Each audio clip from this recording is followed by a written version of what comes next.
မင်္ဂလာပါ One Piece Chapter 179ရဲ့အစမှာတော့ရှန်တယောက်ဟာလွန်ခဲ့တဲ့14နှစ်က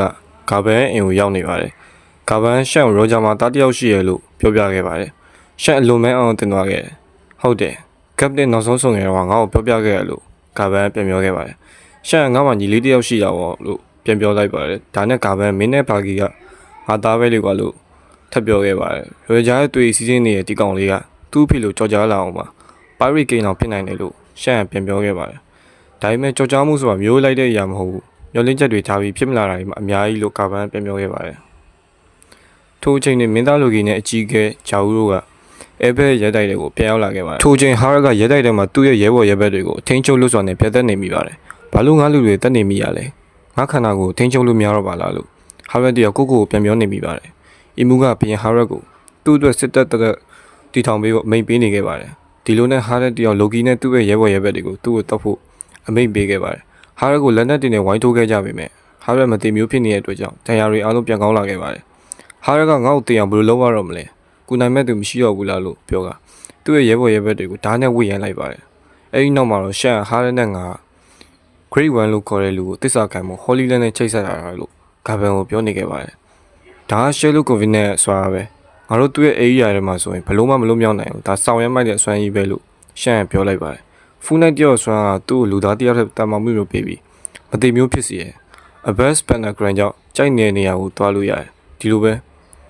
Grade 1ကလည်းသူ့ကိုဘယ်နေရာမှဆိုအမိတ်ပေးနိုင်တယ်။သူတို့နေရာဝေးနေလို့အမိတ်မနာခဲ့လို့မဖြစ်ဘူး။သူရှန်ကဂါဘန်ကိုပြောပြနေခဲ့ပါတယ်။သူတို့ကအရန်လုံးဝကြီးရဲ့သူတွေဟာရက်တယောက်ကရှေ့ဆက်တိုးမယ်ဆိုရင်သူတို့ရဲ့လက်ခုပ်တွေကရေဖြစ်လာမှာ။သူတို့စကားတီးတာတကားမြင်မှုသေးဘူးလို့ရှန်ကပြောပြနေခဲ့ပါတယ်။ထိုအချိန်မှာရှန်နဲ့ဂါဘန်တို့ရဲ့ရဲတိုက်တယ်မှာဖြစ်ပြနေရတော့သတိထားမိသွားပါတယ်။လိုကီနဲ့ဟာရက်တို့ကရဲတိုက်ထဲမှာတိုက်ခိုက်နေခဲ့ပါတယ်။ဒီလိုဒဏ်ရာအပြည့်နဲ့မင်းမသိသေးဘူးလား။ဘာလို့ငါတို့တိုက်ခိုက်နေရလဲ။ဒီဆွမ်းကနေဘယ်ရရလဲလို့လိုကီကဟာရက်ကိုမေးနေခဲ့ပါတယ်။ထိုအချိန်မှာဟာရက်စစ်တီတွေကလည်းလိုကီနဲ့သူတိုက်ခိုက်နေကြပါတယ်။အကြီးကဲဂျာရုငါ့ကိုခွင့်မလို့ပါနဲ့။ငါကမထိန်ချုံနိုင်တော့ဘူးလို့ဟာရက်ကပြောနေခဲ့ပါတယ်။အဲ့ဘက်ပြည်သူလူထုကိုသိအောင်ကြီးညာပါ။ငါတို့ဒီမှာဘာဖြစ်ခဲ့လဲဆိုတာနဲ့ငါးဆောင်တွေကိုတိုက်ခိုက်ခဲ့တဲ့အကြောင်းထည့်ပြောပါ။ငါလည်းသွေးစွန်းခဲ့တဲ့လူသူတို့သိပါစေလို့လိုကီကိုမှာကြားခဲ့ပါတယ်။ငါ့ကိုသူတို့လေစားခဲ့တာတော့ဒီလိုဘွားမျိုးနဲ့အဆုံးသတ်ခဲ့ရတဲ့အကြောင်းတွေပါငါတို့လူမျိုးတွေကိုကြုံပြူဖို့လုပ်ခဲ့ကြတာလို့ဟာရက်ကလိုကီတို့ကိုပြန်ပြောခဲ့ပါတယ်လိုကီကဟာရက်စကားကိုနားမလည်နိုင်ဖြစ်နေပါတယ်အကြီးကဲဂျာရူအဲဘက်ကလှုပ်ရရတဲ့နောက်ကိုလိုကီကိုပြပေးလိုက်ပါဒီဆွမ်းကိုငါရသွားရင်ငါ့ကိုဘယ်သူမှနိုင်နိုင်မှာမဟုတ်တော့ဘူးငါတပိုင်းမှာအစိုးဆုံးပြေမှာလာလို့ဟာဘက်တယောက်ကိုအပြစ်တင်နေခဲ့ပါတယ်မင်းငါ့ကိုတက်ပြီးရရဆက်ခံလိုက်ပါလိုကီ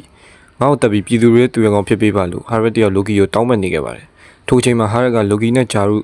ထိချုပ်ထားတာကနေရုံထွက်သွားပြီးရဲဘော်ရဲဘက်တွေကိုပြန်လဲတပ်ဖြတ်နေခဲ့ပါတယ်။ထိုအချိန်မှာဟာရက်ကဘယ်သူမှမလွတ်မြောက်စေရဘူး။အမှန်တရားကိုမင်းတို့နဲ့ပြုံးနေပြစ်မယ်ဆိုပြီးအထင်ကိုမဲ့ကတကားကိုပေးဖို့အမိန့်လမ်းပေးခဲ့ပါတယ်။ထိုအချိန်မှာလိုကီကဖြစ်နေရတွေကိုနားမလည်နိုင်ဖြစ်ကအဲဘက်ရဲနာတတိကိုစားဖို့ပြေးသွားခဲ့ပါတယ်။ထိုအချိန်မှာမရဘူးဟာရက်မင်းကဒီအသီးကိုစားလိုက်မယ်ဆိုရင်ငါတို့အဆုံးသတ်ပြီပဲ။လိုကီရေစားလိုက်တော့ငါတို့သူ့လက်ထဲအပါခံလို့မဖြစ်ဘူးဆိုပြီးဟာရက်ကိုဓာတ်နဲ့ထိုးချလိုက်ပါတယ်။ဒီလိုမလုပ်ချင်ဘူးမင်းရဲ့ဓာတ်ကိုပြန်ယူလိုက်တော့လို့ပြောကအကြီးကဲဂျာရူရဲ့ခေါင်းကိုဓာတ်နဲ့ပြန်လဲထိုးဆိုင်လိုက်ပါတယ်ထိုအချိန်မှာဂါဘန်နဲ့ရှန်တို့ရောက်လာပြီးကွန်ကွာဟာကီ3ကဟာရက်ကိုတိုက်ခိုက်လိုက်ပါတယ်ဟာရက်ကအကြီးကဲဂျာကိုဓာတ်နဲ့ထိုးခဲ့ပေမဲ့အကာအကွယ်ကြောင့်မတည်ခဲ့ပါဘူးရှန်နဲ့ဂါဘန်တို့ကခုတ်ချက်ကြောင့်တရားရနေဟာရက်ကိုဖျောင်းဖျနေခဲ့ပါတယ်ထိုအချိန်မှာလိုကီကအဲဘက်နှစ်နဲ့ချီတိန်းထားတဲ့ရန်နာနေရာကိုရောက်လာပါတယ်ရန်နာကိုစောင့်ရှောက်နေတဲ့ရက်နေကစတင်တိုက်ခိုက်ပြီးချပ်တာလေးကိုဆုံးသတ်ထားပါတယ်စောင့်သိနားထောင်ပြီးလို့ကျေးဇူးတင်ပါတယ်ဗျ